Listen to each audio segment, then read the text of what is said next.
My call to ministry starts with a burden to preach. Sometime as a boy, after my conversion, there was just this, to use Paul's language, necessity laid upon me. I hear people talk about running from the ministry. I have no context for that. I was consumed with a call that I could not get away from, and I pretty much knew this would be what my life's work would be from a small boy at the age of 11. They let me speak my first sermon at the age of 11 at the end of a youth choir musical. They gave me 5 minutes thinking that this would just shut me up. But all this was fuel to the fire.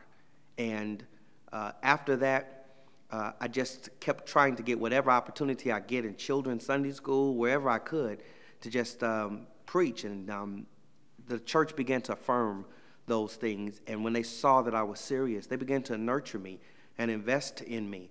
And as a boy preacher still being called to church at 17 years old, I had people who were just determined not to let me fail. They knew there was a call on my life.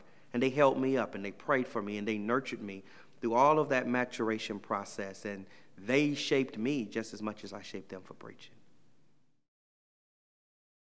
First of all, the glory of God and the gospel of Jesus Christ must be the thing that shape our focus on ministry.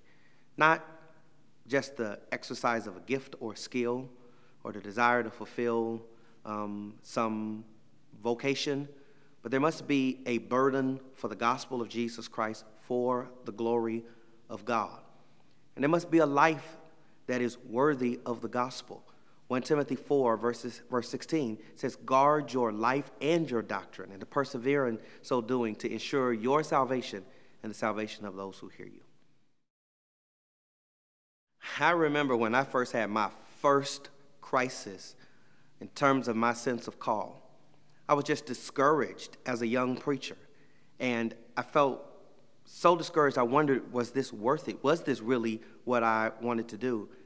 And when I went to my father, the advice he gave me seemed so harsh at the time, but I thank God for it. He just simply said that if you can keep from preaching, do it.